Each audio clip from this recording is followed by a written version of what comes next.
So I think we're set. So in the first week, we talk about late antiquity Judaism and the birth of Christianity, its apostolic aims. And last week, we talked about the invention of the, if you will, the theological tradition and the battles for orthodoxy during its expansion period. And this week, I want to talk about both the consolidation of the organizational church and its rise to social dominance and political dominance at the very moment that the empire comes under siege and eventually the empire in the West and eventually collapses. And these two are inextricably linked, these two developments, because as the empire evaporates, is the word I'll use, in the West, the church assumes the mantle of, if you will, control and centrality that the imperial structure had held up until that time. So let's jump in at that point. And talking about the institutional church, now, we all know that the Emperor Constantine in the very early 4th century converted. And his conversion may have been conscientiously intended at some levels, but it certainly was politically expeditious at the time. There were enough Christians around of influence and power, especially among the middle classes, that it behooved him to move his court in that direction. The church had built much of its recognizable or internal organizational infrastructure at that point, but Constantine, by converting, brought it above ground. It got to see the light of day. Now, we mentioned last week that the 3rd century was a period of extreme civil war. At the end of the 3rd century, the major emperor before Constantine, Diocletian, did a reorganization of really the entire government of the empire, but particularly the military. And this was continued by Constantine in the 10s, 20s, and 30s. The empire was still very strong in the West, but it had completely changed its social and political footprint. What Diocletian had done was build a military state. In other words, Rome had been very much a legacy. It was an empire, but it was a legacy of the old Roman Republic, so that there were social institutions like the Senate and local governments, in effect, that had a lot of say in how things were going to be run at local levels. In fact, the Emperor Augustus, way back in the 1st century, his moment of genius, a light bulb going off, was his keeping the Senate docile after a century of civil wars to see who was going to come out the dominant player. He reorganized the empire into provinces and gave a number of the wealthiest provinces to the Senate to sort of divvy up the spoils among themselves. What he did was take a group of provinces near the periphery of the empire where all the military was garrisoned. And so he had the power of the army, but he still had sort of allowed the normal political infrastructure that was left over from the Republic, and consequently all the commercial enterprises that existed under that umbrella, to exist as they had. But Diocletian, in the emergency of the 3rd century, where it looked like the empire was going to collapse internally, and there were German tribes and Persians poised at all the borders. He basically made it a martial law empire. I guess we see this going on in the Russia of today. And this military state, in effect, siphoned off not just talent, but authority into a military structure and a court bureaucracy. The imperial court became the center of everything. They governed everything from the center, and everything was organized for maximal efficiency, top down. And this meant, in effect, that if you were a player, or if you wanted to be a player anywhere in the empire, either you had a presence in the military, or barring that, if you were of the senatorial class, or something similar, part of the equites, the so-called equestrian class of commercial businessmen, you needed a friend at court. You needed an intercessor. You needed somebody who had play down at City Hall. You had to know somebody. It was the world of the ward healers, if you will. And in effect, the bishops who were players within the church under Constantine by the year 325, the bishops suddenly became figures of power who had been admitted to the corridors of the court. Suddenly they were players. Men like Ambrose of Milan became political forces. So churchmen, so you have a double movement going on. You have the government, you have the entire Western Empire turning itself, and the Eastern Empire for that matter, turning itself into a court-centric polity, and you had churchmen filling many of those roles as the influence of the church grew significantly. So in effect, as people of the men of the church, usually men of the church, there were some women who were powerful also, but as men of the church assumed positions at court and positions in the governance of the municipalities like Milan or Ravenna or Rome in the West, you find church culture and church ambassadors absorbing what had been Rome.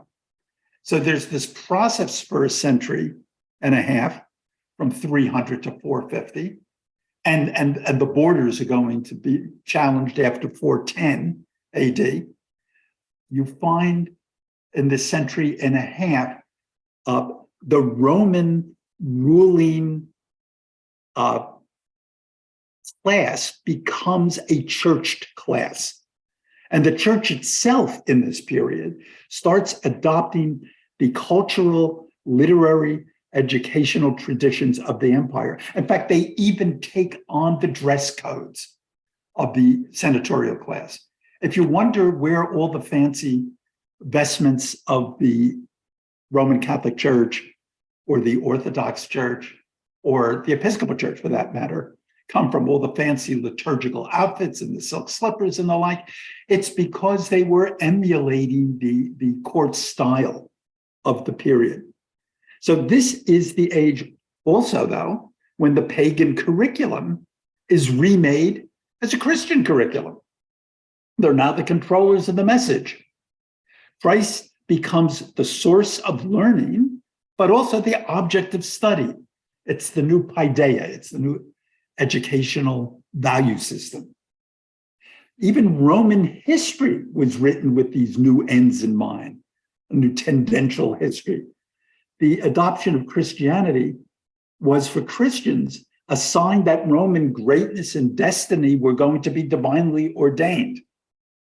And so defenders of Christianity, the apologists of this later period, this period of late antiquity, two men in particular, like Tansius and Eusebius, who write church histories in this period, they argue that Christianity is the sole guarantor of Roman civilization. Not only is it not opposed to Roman civilization, they say this is we are now the institution that guarantees the success of Roman civilization. And so even in the iconography, those pictures on the lower right, we find in the 4th and 5th centuries, the Roman images of the Roman scholar are morphing into images of the saint, or as I point out in a few slides from now, into the images of the monk, the holy man off in the scriptorium with his books and with all of the sources of the new curriculum. This image in the middle of the page, I'm going to talk about in the next slide, the famous donation of Constantine. As we will see, it's a myth. It's a legend created by the church in the ancient period that the Christian emperor Constantine bequeaths temporal authority to the Pope. This was not well received in the Eastern Church, of course, but in the West, this is what the Western medieval church will found its reputation on, that the Roman Empire had transferred the mantle of power to the papacy. And what had been the culture of what the pagan Romans would have called the eternal city, Roma Eterna, suddenly becomes in the new ideology, the city of God of Augustine. So one is asserted by pagan aristocrats in the late 4th century, and as a counter-Christian apologist, used the cult of St. Peter and the papacy to create the vision of Rome as a holy city. And the papacy expands its claims in this period. In fact, by the end of the 5th century, Pope Gelasius I writes a letter to the Byzantine emperor articulating the so-called two swords theory that was to dominate medieval political theory for the next 1,000 years. And the two swords are that the authority of the church, the auctoritas sacrata pontificum, and the royal power, the imperial temporal power, the regalis potestas, are joined. And they're going to claim that joining is in the person of the Pope, especially when the emperor as a role disappears before we get to Charlemagne in an attempt to revive it in the Holy Roman Empire. So the so-called donation of Constantine, his gift to the church, is a 9th century forgery of a decree by Constantine by which he handed over political authority in the Western Empire to the Pope. And this forgery wasn't going to be exposed as a forgery until the great philologist of the Renaissance, Lorenzo Valla, the great Florentine reader of manuscripts, says, oh, the Latin isn't even right here. This was written in the 9th century. This could not have been written in the 5th century or the 4th century. So after 410, the Latin West, 410 is the year when Vandals and Goths are breaking through the borders, and we'll talk about that in a bit. After 410, the Latin West coalesces around the church. So aristocrats, what was left of the Roman aristocratic class, and by the way, the senatorial class of the 4th and 5th centuries were warlords, in effect. They were incredibly wealthy beyond any assumptions of wealth that the earlier senatorial class of the 1st and 2nd centuries could possibly have made. And these grandees assumed church offices. They're the ones who become bishops. By the year 500, there are 1,800 bishops in the Latin West. Church style, as I mentioned before, becomes aristocratic as a result. So if you look at this mosaic from Ravenna off on the right, here we have it. Satin shoes, the full chasuble, interlaced gold weaving in the vestments. So all those fancy vestments that you still associate with higher Roman clergy. When you look at the sort of the pomp and circumstance of the papacy now around any major holiday, or when there's a new pope being elected, this is on full display. You have the late antique imperial style in full display. And monasteries, and we'll get there in a bit, are going to help this transition from what was the senator to what becomes the bishop. So Latin studies and intellectual life are going to enter the church as well. And with it, because of this entrenchment, high culture narrows. We're going to find that after the collapse of the imperial structure in the West, where you find books are in monasteries and church libraries, and we'll talk about that a bit. The imperial style of the high clerics that I was just talking about. If you look at these other mosaics from Ravenna during the period of Justinian, was the emperor in the early 6th century, and he is an emperor in Constantinople, but he is attempting to restore the imperial control of the West to his empire, which ultimately doesn't succeed, but he makes the noble effort. But in Ravenna, which was the capital, Rome had ceased to be the capital of the Latin West, because earlier emperors, beginning with Diocletian, understood that the Western emperor, by this point there was an emperor in the East and one in the West, the Western emperor needed to be closer to the troop centers up along the Danube River in the north. And so they moved closer by going to the Adriatic coast. And Rome was at this point basically being abandoned to be a Christian city. It was no longer the seat of power for the court. But in the lower left, from the Church of Sant'Apollinare in Classe, you see Saint Ursucinus. Here, let me expand this a bit, and you see the regalia. Now, these are mosaics created for the Latin-speaking, because he came from what would be modern Yugoslavia, modern Croatia, actually. The Latin-speaking, also Greek-speaking, but that was the second language, Emperor of Constantinople, who tries to restore the empire to the West. Here you have his close consultants, and to his right and left, you find there's the famous warlords Belisarius and Narses the eunuch, who led his armies in the West. But if you look to the far right, churchmen are included as central figures and counselors at court.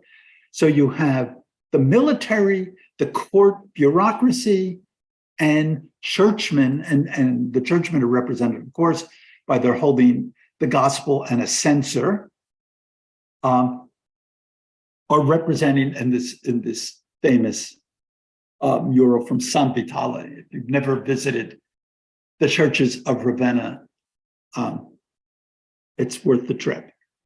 And these mosaics, because they're mosaics, are as bright and sparkly and impressive as they were in the year 520. Now, this centralizing of imperial power, if you will, the personalizing of imperial authority in the character, the individual character of an emperor. And you have this sort of military structure, this court structure, the emperor who will be emulated by caliphs later on and sultans later on, takes on this image of power and glory, transformed beyond the ordinary human nature. And Christ, of course, as the church's ultimate imperial representative, is cast in the art of the period as the Christos Pantocrator, the Christ, the Messiah, creator of all. And so the images of Christ are not of the delicate, vulnerable human tortured and dying on a cross. What you find in particularly churches in the Orthodox East, like the Church of the Holy Sepulchre in Jerusalem, you find these domes of Christ in glory. Jesus Christos, say Greek letters on either side. And in the Hagia Sophia in Constantinople, when it's built by Constantine, it's the same image. It's Christ in glory. And Mary in this period becomes theologically promoted. She goes from being the mother of this poor suffering human to, as the Greeks call her, the Theotokos, the bearer of God. And as the Western Latins call her, the Mater Dei, the mother of God. She's been theologically promoted. And there's nothing in scripture to support this idea. They just assume that the mother of this glorified emperor has to have been special in a very significant way. And indeed, in the feast day celebrated in the Catholic and Orthodox churches to this day of the Immaculate Conception is not about Christ being immaculately conceived. It's a feast day of Mary having been immaculately conceived. The vessel that bore the Christ, the Mashiach, has to have been a transformed vessel. And so Eastern theology, when we were talking about the wars over the nature of Christ last week, the monophysite influence, the Egyptian rite influence, which saw Christ as having a nature that was both human and divine in a transformed version, tried to depict that through these images of his glorification. He's now a third thing, a tertium quid, not quite, he's not human and divine, he's sort of human divine hyphenated. He's this new thing. Now, in the 5th century, the last of the really important great councils, the Council of Chalcedon, stressed the human nature of Christ to fight back at the monophysites. And it was the beginning of the historical portrayal in Western Latin sources of Christ as the suffering Christ, of Christ as the man of sorrows. And I've included this image. You'll see him later on in this image in the course when I believe next week when we're talking about the 11th and 12th centuries. This is a Dutch Flemish portrayal, the wounds of Christ. This is a man suffering. The Redeemer is suffering. But the imperial Christ of the late antiquity is one of glory, of majesty, and power. To approach the God of power, to approach the emperor, you were not worthy. You were too far removed. For the common run-of-the-mill human, you needed an intercessor. You need somebody who could speak for you. somebody whose humanity could identify with your humanity, but who was in a special privileged position so that he or she could intercede with the Great One, with the imperial majesty of the emperor or of God. So this image of Christ reflects the image of the emperor, and the whole reorganization of the social systems of the church and the empire were basically transformed into this requirement for an intercessor. That you need to go between. And we'll get to that formally in a couple of slides. The map of this period, so now we're poised. It is now, the empire is under stress from Diocletian has reinforced, as Constantine has done, has reinforced the borders along the Danube. The Danube is this blue line in the middle that goes east-west. Their borders to the Persian Empire are reinforced. There are two colors for the empire here. You see the Greek color and the Latin empire color. There are garrisons along the Rhine and the Danube to contain the German tribes, and there's garrisons along the border with Persia. Centralized, the empire is now centralized, militarized, and of course, incredibly heavily taxed. You got to pay for this. It's extremely stratified by class, which is why everyone needs a friend in City Hall.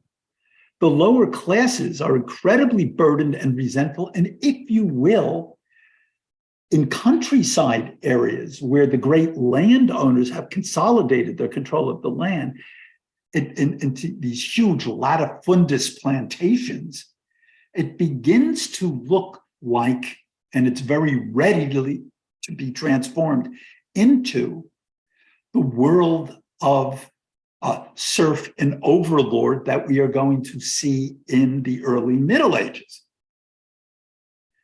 In the West, the language that controlled all culture was Latin, but in the East, Greek, Aramaic, Syriac, and Punic, a form of Carthaginian, if you will, were viable literary languages in parts of Lebanon. Punic was spoken in the Eastern Empire. So, and as I pointed out, with the reorganization of the state, traditional civic institutions wither, and Rome becomes a personalized empire, identified with the cult of the empire, of the emperor, I should say. Now, in the 4th century, beginning as early as 410, and continuing right up into the 470s and 480s and 490s, there is this evaporation of the Latin West. What happens, in effect, is that German tribes, and if I go back to the previous slide for a second, all these names in the dark purple along the northern border, these are all Germanic tribes, the Ostrogoths, the Alans, the Gepids, the Vandals, the Burgundians, the Alemanni, the Saxons, the Franks, the Angles and Jutes. All of these have been kept at bay, and it isn't like they're a bunch of seething savages, despite all the bad movies made about this, across the border. The Romans had very civil treaties with many of the German tribes and recruited whole clans of Goths and Vandals and Burgundians into the Roman army. The Roman army in the 4th century probably was at least 70% German speaking. And the Latin that they knew became a kind of pigeon camp language that will become the foundation later on of the Romance languages in Western Europe, because what you have when you get someone who doesn't speak grammatically correct Latin is a simplification of case endings and the like. And if you look at Spanish, French, Italian, Romanian, what you get is a kind of a certain simplification, at least the way nouns are treated, of Latin. And so you would have along these border districts the new Latin beginning to form itself. But in the 5th century, the Huns coming from Asia are putting incredible pressure on particularly the Ostrogoths and the Visigoths in Eastern Europe. And they, in effect, say, listen, gang, we have to cross the river borders, and the Romans can't keep them at bay. But it's not so much the savage hordes coming to rape and pillage. It's a kind of a gold rush. Rome had huge attraction for the Germans. The whole idea of Romanitas, they had wealth, they had culture, they had commercial enterprise. And when the early German tribes, the Ostrogoths move into Italy, the Visigoths move into Spain, the Vandals make it all the way around and into North Africa, the Franks occupy what will become France, the Franks and the Burgundians occupy what will later become France and Switzerland and the like. These movements, many of these tribes just wanted to cash in. They wanted to be part of that world. And in fact, in Italy, the Ostrogothic kingdom was at least as refined as what Rome had been a half a century earlier. And they immediately, of course, incorporate, you get this kind of merger of respective aristocracies. The military leaders of the Gothic tribes and the Roman senatorial class, intermarriages are happening. People are of wealth and significance are showing ties to both sides of this new formula. But they move in, they occupy the power vacuum. By 476, the last emperor, who's not really an emperor in power at all, he's just in name, he's deposed by a German Odoacer, who creates Italy as a client kingdom. And they stop the fiction that there is an imperial structure in the West.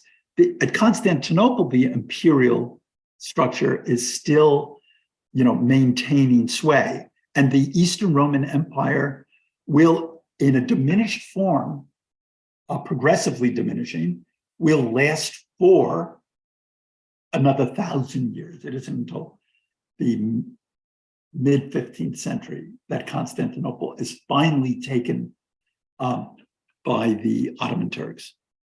So the East resists incursions. And in fact, all the Germans have to come westward to go south because they could not penetrate the Danube along the areas that the Eastern Roman Empire still controlled them.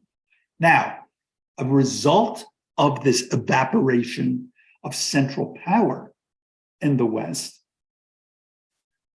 first result, extreme localism. I have a picture here of the fragmented kingdom of the Franks. Each of these separate areas is controlled by a local warlord or duke who has only minimal allegiance to, if you will, the king of the Franks. The king of the Franks is just the chief warlord among several of the German warlords. There's no unified political entity. German common law resides in the folk.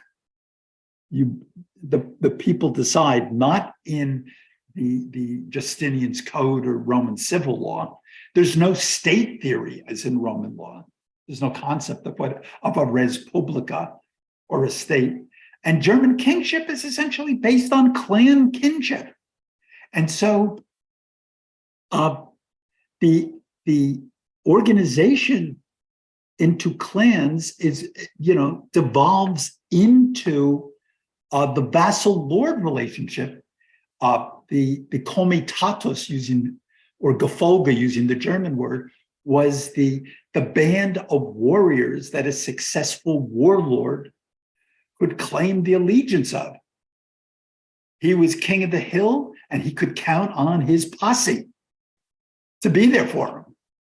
And this becomes the new basis of feudal political organization in the 6th, 7th, 8th, 9th centuries. There is extreme decentralization in the West as a result of this evaporation of the Western imperial superstructure. Benefices, meaning the diocese controlled by bishops, tend to become hereditary, the way a clan chieftain would claim authority and give it to his son. There's no central military. There's whatever you can organize locally. And if you had pretension of organizing beyond local influence, it meant that there were commitments and trade-offs that you made with other nearby warlords, where you became the head guy by conceding territories and things like that. There was super rapid deurbanization and class realignment. Between 400 AD and 800 AD, the population of Rome goes from arguably 500,000 to 30,000. Okay? So you go from the eternal city in 400 to something smaller than Montclair in the 4 centuries. Within the Frankish kingdom in 600 AD, 3% of the population, the estimates of the population, live in towns of any size. If you can imagine, if Rome becomes 30,000, what you call a town is suddenly under 1,000. Towns of 5,000 and 6,000, like Amalfi, won't develop until about the year 800. So 3% of populations live in towns, probably little aggregations around where a mill was and that kind of thing. 75% become serfs bound to the land, which was a development already going on under the senatorial class in the late Roman Empire. People who would fall into debt servitude would trade they would enslave themselves. They'd become indentured workers or sharecroppers, if you will. They would say, you, as long as you provide enough sustenance for myself and my family, we are bound to serve you on this land. And servus in Latin is the word for slave. So 75, and of course, in the German world, the lowest non-useful military types would fit into that structure very nicely and become workers of the land. Only 25% are the military or the leaders of the military, the lords and their armed retainers. So feudalism as a kind of social system develops when the secular elite disappears into churchmen. That's the old Roman gentry. And knights develop as the new secular lords. And those knights are of mixed Roman and German origin. Trade collapses in the West. The network of municipalities, the basis of Roman commerce, has been shattered. 50% decrease in trade and taxation. The agrarian economy becomes local and manorial. A manor is a latifundus farm, a big wide farm, a plantation farm, in which everything you need to produce is produced on the farm. So it becomes a little world unto itself. You don't know what's going on 10 miles down the road. Not only do you grow the grain and have your own little apple orchard, but you have your own little blacksmith, and you have your own little mill, and clothes are made by people on that land, etc. There's very little trade going on, and you have this retrenchment into this local society. So the emerging manorialism of the Middle Ages was born in the late Roman Empire, but exacerbated by the collapse of imperial authority. Now, one other factor that will sort of describe the rise of the church under these conditions and in this period, and I'm going to step back a bit. We're going to go back to a slightly older period.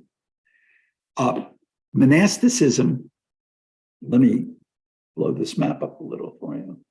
Monasticism had developed largely in Egypt and the Levant, but it spread like crazy during the 3rd, 4th, and 5th centuries, spread westward and northward, and you see it making its way into Ireland and what is Scotland ultimately. Monks always referred to where they built their monasteries as the desert, because the early founders of monasticism went off, they left cities. Remember, the Eastern Mediterranean in the Roman period was still heavily urbanized. You left cities, those the flesh pots of Antioch and Alexandria. You left the city behind you, and you went into the desert of Egypt or Syria. And these men and women who did this were largely hermits, anchorites, as they were called. Anchoresis is the word for displacement or removal or seclusion. And you went there to purify and deny the body, to get closer to God in this new Christianity that was exalting the spiritual at the expense of the physical. St. Paul had done his work very successfully. So it's the body that must be denied. And these were the servants of God, the living martyrs, as they were called, the men of fire. And they often attracted local people to them because they were deemed as holy men, as men of power, men and women of power. They became in this new imperial world the intermediaries to God that I was talking about. People who had parrhesia in that box on the left, freedom to speak before the majesty of God in this new cult of the person. I need someone who's got credit down at City Hall. Someone who, in my unworthiness, can speak for me. Because I am inadequate, I'm disabled. I need an intercessor in this new personalized but crazily hierarchicalized world. God and emperor require intermediaries, and the monks fit this perfectly. So the church has assumed the imperial structure and monks have fit the bill. So you get these cults of, for instance, here on the lower part of the page, the pillar sitters, Simon or Simeon, as he's sometimes called, Stylites, the stylites, the pillar sitters.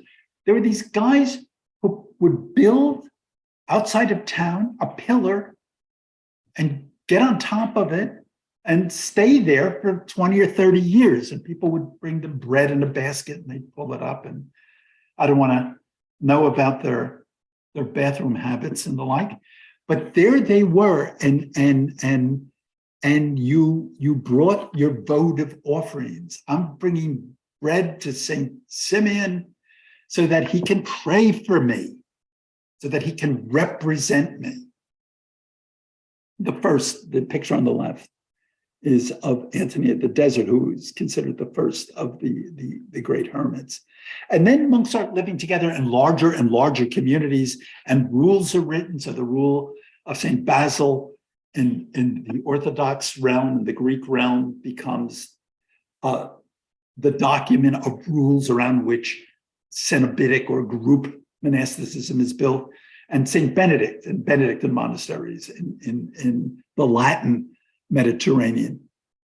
So these, even as early as the 3rd century, these new religious and cultural institutions were anticipating what was going to come in the Middle Ages.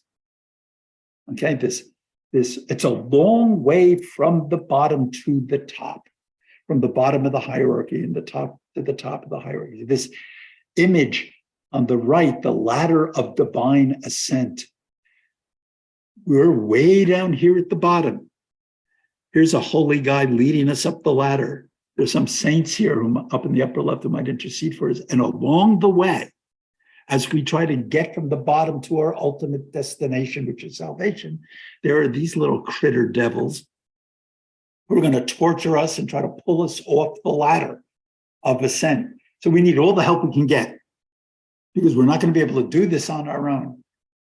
God is, his name is unspeakable. He is so powerful and remote and imperial. That's why we represent him in gold and the domes of our churches. So, high culture, after the collapse of the empire in the West, narrows like crazy. Literacy just collapses. Civic institutions have been barbarized in the collapse of urban society. I mean, it doesn't even exist. Newly arrived Germans may admire Romanitas. Some of them did, some of them didn't, but they're not equipped to support high literacy. Their social classes are largely restricted to warrior and serf. In other words, you don't need the trivium and quadrivium of the liberal arts. There's no public speaking. I mean, there's the approaching of the warrior chieftain, and he certainly doesn't need Ciceronian Latin to have somebody appeal to him. The Latin spoken by Germans is at best a pidgin that will develop eventually into the Romance vernaculars. The old Roman aristocracy, the ones who can't find an avenue into maintaining their significance in the new Germanic world, they're going to gravitate to the church. They'll go hide out in the institution. And since the church was a religious institution and represented the power of the Roman God, who is now the Christ, Germans who came in and may or may not have been converted earlier, I'll talk about that in a bit, but even if they're pagan Germans, they respect the power of a God. So these holy guys, they're not messing around, and they're living in poverty, so they're not covering themselves with gold. So we can leave them alone in the monastery. And if they want to take up the disciplines of study and writing and the like, well, this is what these weird holy guys do, so we'll leave them alone. So the monastery becomes a haven from social chaos. And within that haven, the classical curriculum, or what remains of it, is now going to be put towards Christian studies and Christian discourse. So the secular in this world is going to be transformed into the sacred.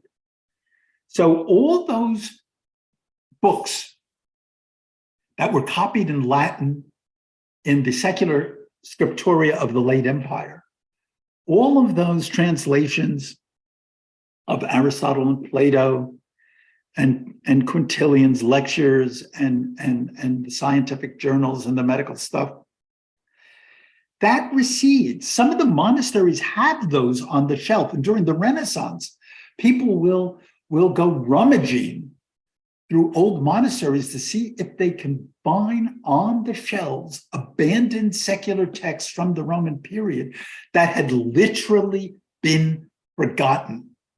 The Latin West forgets 90% of Plato and 90% of Aristotle, for instance, not to mention all the Greek tragedies of the classical period, and not to mention all the Roman poetry and the like, and Greek poetry.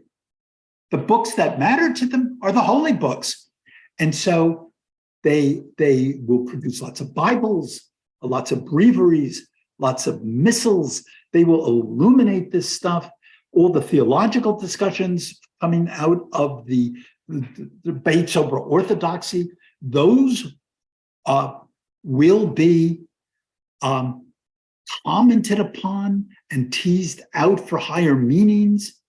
And the book itself, the physical artifact of the book, will not just become serviceable and useful, as it had been. It is now transformed. The book that brings you the story of Revelation becomes itself holy, and so ought to be illuminated. And so illuminated manuscripts with images in gold and the like, they're telling the sacred story, and the book itself partakes of the, if you will, the sanctity of the content of the book. The range of intellectual topics narrows as classical secular literature is pushed to the back stacks of church libraries. So anything that's going to be left of Romanitas, though, is still going to exist only in a monastery. The only bastions of literate Latin are some few bishops' palaces, which cater to the old nobility and the mushrooming monasteries of the West. To preserve and share books in the new form of codex, the book that form with pages that we recognize, the codex, as opposed to the scroll, was developed in the late antique period and in the early medieval period. Monks copied texts or created excerpted epitomes, digests, and handbooks. And the scriptorium was an essential mission of all Western monasteries, because as you founded new monasteries, so you're in a little a little monastery of Benedict somewhere in northern Italy, and all of a sudden you've attracted some new folks, and you're up to 30 people, and the abbot says, "Well, our little farm here can't sustain 30 people, so I want half of you guys to go off and start another place down the road with your own little cabbage patch." And well, you're going to need books, because you've only got so many books. So we will copy books for the next 5 centuries. 90% of all literate people are in monasteries, and they're literate because their business, at least for a number of them, is copying the books that they already have for the new demand that other growing monasteries all over the place have. And so in the scriptorium, what you would get is here's a picture of one down here, is you would get somebody reading aloud, and 5 or 10, 2 or 5 or 10 other guys copying down what you're reading. And of course, long winter days of doing the copying, boredom, they write little things in margins, they stop paying attention, they miss the word. they get the general meaning, but they change it. And so we find that these replications have family trees to them. You'll see 50 manuscripts of the same thing. And what the medieval scholars, text scholars do in our own period is they try to figure out which ones were copied from which other ones by tracking the mistakes that got introduced, so they can get back to the text, the core text, the one that was there at the beginning. And that's like an entire industry trying to get that right. So the religion among the locals, once you leave the monastery, becomes infused with the paganism that was carried into the Western Roman Empire by the migrating Germans. And their religion was animist. Paganism in the ancient world, like in the old early Greek world and Roman world, described power and life to totems, animals, plants, rocks, rivers, locations, human artifacts. And that's what the Germans were bringing with them. Cultic rituals, sacrifices, priesthoods evolved to tap the power of animism. This is why there were always people who were magi, if you will. They were the magicians, they were the shamans, the witches, the cunning men, the people who could understand the inner dynamic, take the warts off of two toads, take the hair clippings of a virgin, take whatever, mix it all up. And this is the way you get somebody to marry you or whatever. German paganism venerated sacred natural objects for the most part. A sacred tree, Thor's oak, was famously cut down by the monk Boniface in the year 723. And then his biographer, Boniface's biographer, Willibald, a quote from his biography. Moreover, some were wont secretly, some openly, to sacrifice to trees and springs. Some in secret, others openly practiced inspections of victims and divinations, legerdemain and incantations. Some turned their attention to auguries and auspices and various sacrificial rites. So German folklore is filled with people, and their stories are filled with these characters, right down to Grimm's fairy tales. There's always the witch in her gingerbread castle. Access to power in objects and rituals. So the power in animism, the power is in the thing. Now, Christianity has introduced in the Roman world the idea of what they call the sacramentum, the sacrament. And a sacrament is technically a sacred ritual, like the Eucharist or baptism, that has an outward sign, something visible, like the baptismal water, something that has a presence in the visual world.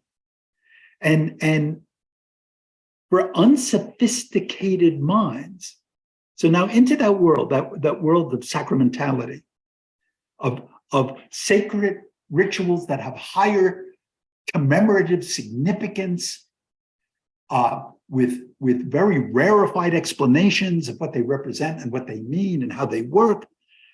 You present that to the theologically unsophisticated minds of the Visigoths coming over the wall, and it's easily perceived, the outward ritual or the object itself is easily perceived as the sort of holy thing found in animist practice. So you go from the sophisticated theological representation, the sacrament, to the water itself being a fetish object, the water of baptism. Oh, sprinkle this on your head every time you walk in the woods. the thing itself becomes fetishized, becomes a totem. And in this world, and into this world, you have the idea of the relic.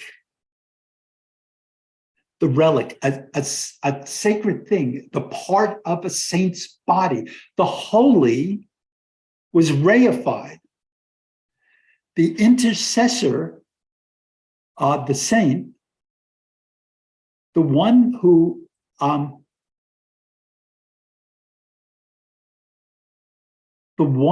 could intercede for you with the great God,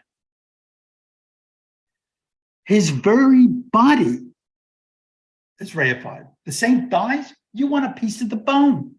So suddenly in the Middle Ages, if you go into, the Saxon kingdoms of England, it was a big deal to have St. Corbinian's finger. It was a big deal to have some element. The element itself contained power to an animist. So what am I suggesting here? That Christianity, especially Western Christianity, Latin Christianity in this period, begins to include a level of paganism that will later on be attacked by the reform movements of the late Middle Ages, leading right down to Martin Luther and the attacks on things like indulgences. The claim is that you've taken it away from the world of faith. You've made the thing itself a magical fetish, a kachina doll, if you will. And here you have an image of two images. On the upper right, there is this image of a Greek herm with a god that was placed at crossroads and borders, and it's a fertility herm. And it's not a far cry from the translation of St. Corbinian means that the body is exhumed and to be buried at another abbey. And here it is in a reliquary. You need a gold house for the sacred object, for the magic thing, if you will. And a slide that people have seen in another medieval class that I taught. These are, I could have constructed 40 slides with images of weird reliquaries. These all actually exist.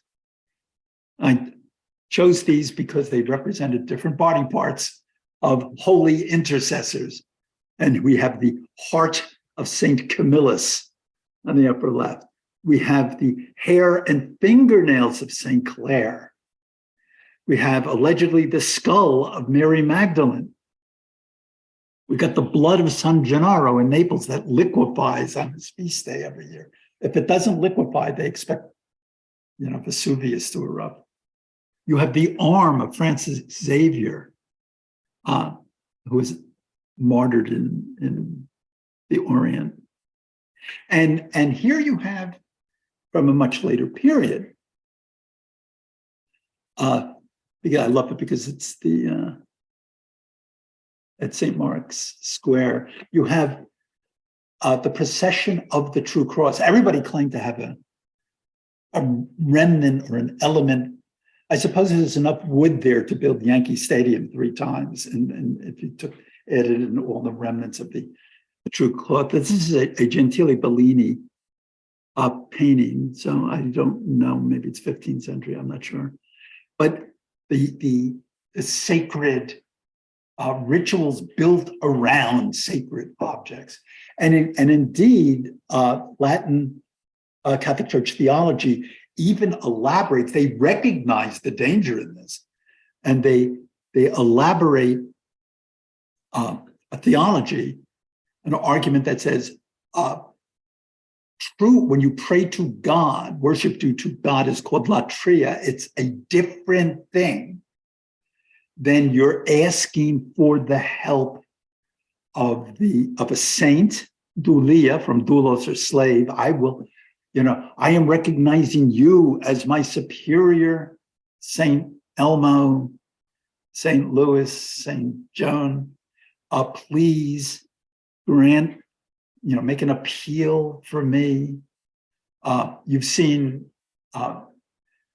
the pilgrimage churches with crutches hanging from the ceiling, people who made pilgrimages there praying to the saint that they could get a cure, and if something positive happened, they would leave their crutch so it hangs from the ceiling. And for Mary, she's sort of a special case. She's like the super saint. So it's called hyperdulia. So they realized they were on very slim ice here in admitting this kind of pagan reverence for the intercessors at the throne of God.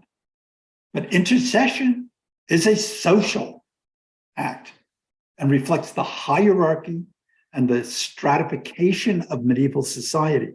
The liege lord is unapproachable. So you better have somebody who could get in front of him for you. And as I mentioned in this note at the bottom of the page, if you look at images from Eucharist, and I showed some in the first class, a couple of wall paintings, the celebrant is facing people in the orant pose, with the hands out. But it's in the medieval period, the 8th century, that the Mass, the celebrant of the Mass, the priest who is performing the act of the Eucharist, has his back to the congregants. He's their intercessor. He's representing them. And this is why he could say the Mass in a language that was totally unknown to everybody in the church, and why his very words of transformation of the bread and wine into the body and blood, the hoc est enim corpus meum, could become overheard as the hocus pocus. It's the pagan magic act that's taking place in the secret language, and my representative, my guy, who I follow, has his back to me. Of course, he's not talking to me. He's talking to the overlord for me. And this becomes a kind of framework for the common person's religious experience in the early Middle Ages. Now, the Eastern Mediterranean is an entirely different ballgame. Byzantium, as it becomes called. It's urban, it's populous, it's relatively wealthy compared to the Latin West. It resisted the incursions of the Germans. It's polyglot.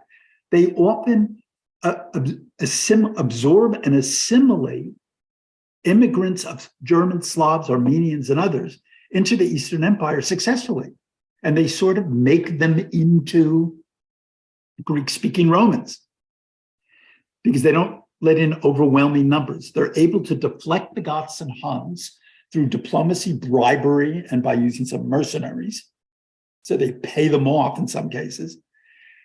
It's a world of heavy taxation, which weighs on the provinces, Syria and Egypt, where the monophysites of Egypt and the Nestorians of Syria are going to be angry and resentful to the point that when Islam enters the room in the 7th century, Egypt and Syria are not going to particularly resist them, because taxation is not only not going to get worse, it actually gets better. And they don't have to pay for the weight of the imperial infrastructure anymore. A cultural elite survives in the East. Traditional scholarship continues throughout the medieval period, despite the fact that it becomes heavily Christianized also. The civilian bureaucracy gets hugely expanded, but there's a talent pool from the big provincial base that you have. So you pick off the best and the brightest. Eunuchs assume leading roles at the court and in the imperial administration and in the army. Much is made in Byzantine literature of the intrigues surrounding the eunuchs who were in positions of great influence as court chamberlains. And the imperial cult and style, which will be adopted by the Islamic world when it makes incursions into that Greek world. The caliph, the Arabs coming out of Arabia in those first few generations, this was not an imperial empire. These were the minions of tribal societies coming north and west. But by the time they assume power in places like Baghdad, and later on, even much later on, and in Constantinople or Istanbul, as they will call it later on, they will have taken on the imperial trappings of both Persia and the Greek Roman Empire. The claim was made that the emperor was the head of the church, Caesaropapism, as they call it, and it was never quite accepted as orthodox by the Eastern Church. Christ is almost universally depicted in the Eastern Christianity as imperial, as I pointed out. Now, an interesting thing develops in the Byzantine world. The academies for philosophical study ran awry of the fights over Orthodox Christianity. All of a sudden, anybody teaching pagan philosophy was considered suspect. And so you did have, falling under suspicion, in Alexandria, for instance, the Jewish and Christian theology had a place, mysticism, Neoplatonism. During the early Christian era, Alexandria became a center for a syncretic mix of Greek philosophy and various religious and mystical ideas. But this is going to get heavily closed down, both by the empire itself, the Greek Empire in the East, and then later on, to some degree, by the new Muslim overlords. The Athenian Academy, founded by Plato, which branched into all sorts of other studies, as do other academies based in major provincial cities. They're hotbeds of monophysite and Nestorian traditions. And so Justinian, as emperor, to enforce orthodoxy, he just closes them down in the year 529. He says, there's too much heresy coming out of these places. Let's close down the schools. So he issues, in a quote from a contemporary, a monophysite chronicler named John Malalas, the emperor issued a decree and sent it to Athens, ordering that no one should teach philosophy nor astrology, and outlawed divination with dice. So what happens? What happens is that these schools don't disappear, they just move east. And in the map, I've labeled places with major schools that study Neoplatonism. They study everything from Greek mysticism and the fertility cults to God knows what, and to different forms of Christianity, because these schools are moving from Alexandria and Antioch eastward into Persian lands in many cases. And there are people who speak, the ones who are moving east, especially the ones coming from Syria, they're speaking a version of Aramaic called Syriac. And so within the Persian Empire in the 6th century, there are a number of intellectual centers that were very well developed, had all sorts of manuscripts from the Greek world and from the Greek curriculum that were written both in Greek and in Syriac, because they'd be translated so that people who were not bilingual could read this stuff. This was a literate society. And these schools would, under Islam, so in the 7th century, when the Arabs move into a collapsed, enervated Persian Empire, a series of wars between Persia, I couldn't go into that in the context of this class, but a series of wars between Persia and the Greek emperor weakened both sides, making the entry of the Arab armies kind of a cakewalk. And these schools were existing in what had been Persia, were now under Arab control. And the Arab world, like the German world, said, what is this?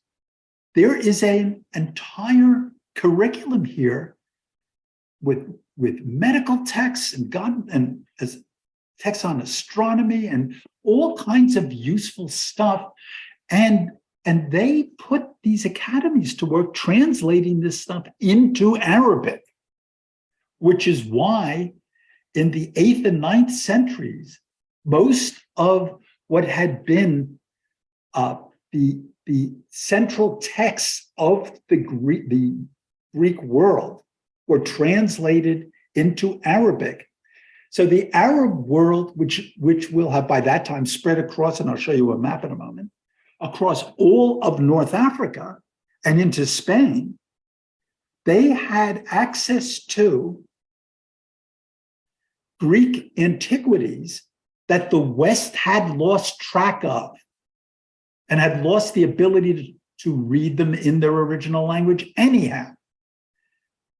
So in what will become the late medieval world of Italy, France, Southern Germany, England, etc., what will become that world had lost access to texts that the Arabs had, and they will go to Spain to have the Arabs and Jewish intellectuals at the courts of the emirs in Spain translate those texts into Latin for them. So they get the Greek texts, which they once had as part of the empire, laundered through one layer of translation in Arabia, and then another layer of translations into Latin that took place in Spain. So as the West loses its access to classical thought and texts, the East widens its access, but at the expense of cultural unity. So there are all these different languages popping around and the like. So, and a very quick overview.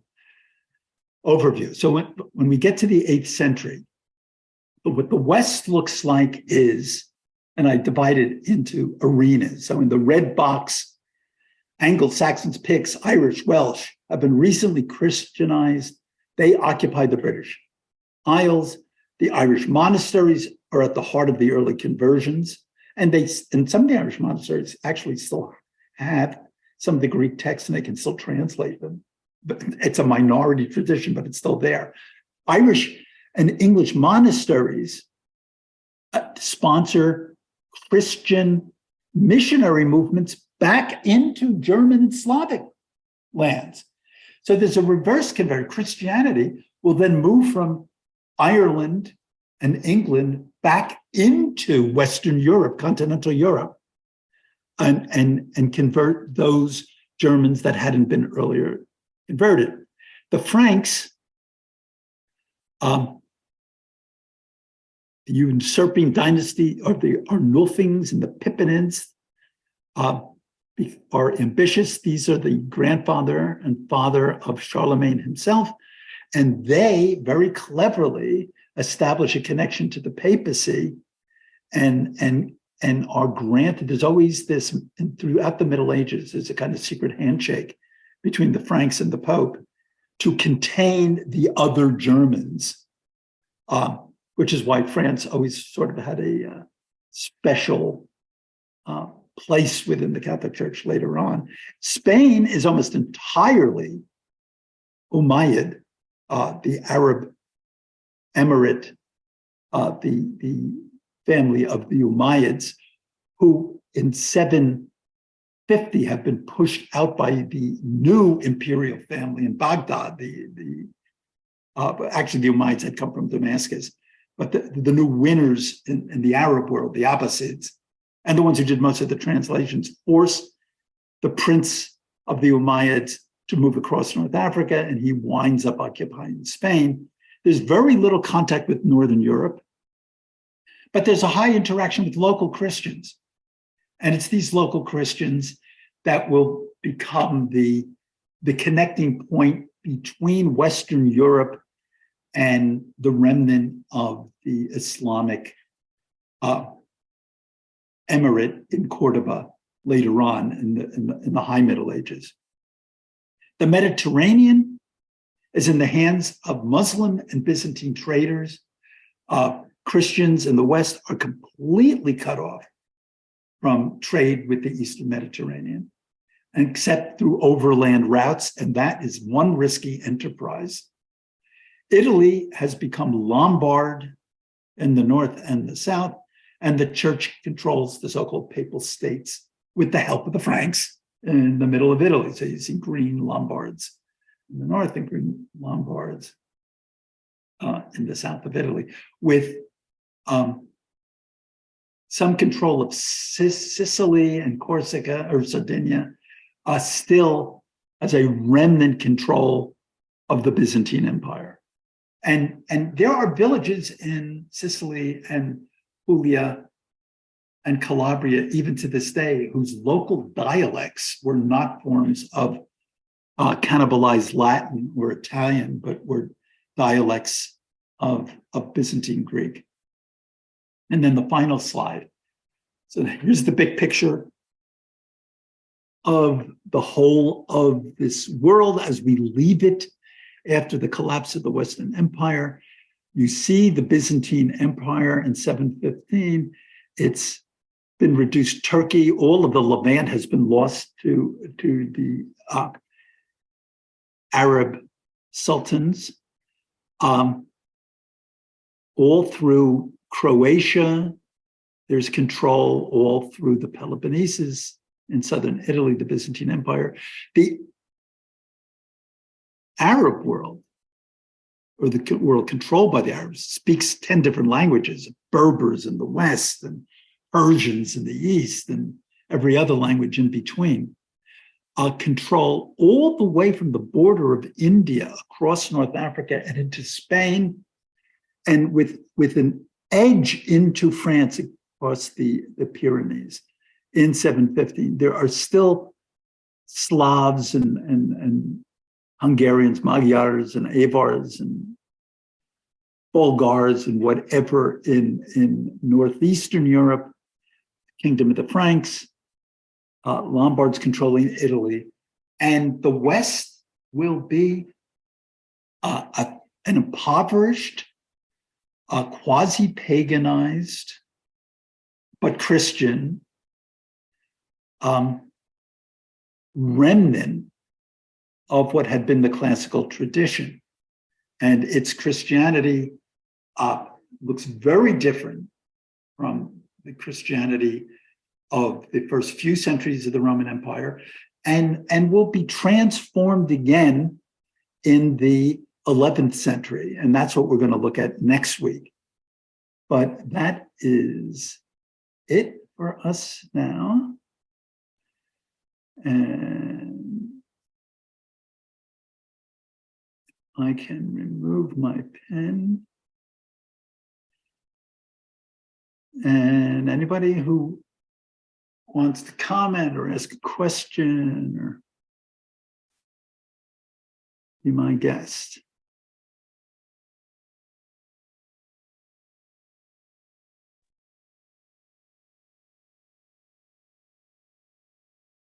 So Diane, you had mentioned the old Baltimore Catechism definition of a sacrament. Right. That was the outward sign, as I recall. I don't know if I'm on mic. Am I on? No. Yeah. Yeah, you're on. Yeah, because that's what I remembered. It was a sacrament was an outward sign instituted by God to give grace. I think this was the old Yeah. definition, right? Yeah, something like that. Something like that. We were It's all good for a there. Jew- It's good for a Jew to know that these days. Congratulations. Anybody else or else? Hello. Yeah. I have a question, and I'm sorry if I missed it, if you explained it. What was that piece about the dice being thrown as part of the curriculum that the Orthodox were? That would have been for an augury. In other words, you would have found in the academies some people who were still interested in the old wisdoms of fertility cults and things like this. And rolling the bones would have been a way of looking for auspicious signals from the gods for omens and the like. I thought it said dice, rolling the dice. Yeah, it's probably a bad translation. Dice would have been made out. Dice would have been bone. Oh, bones. Okay. So when you go to Vegas, you might be holding the hand, in your hands. Yeah, some saint. Yeah, the remnant of some saint. Okay, gang. If that's it, I'm going to sign us off until next week.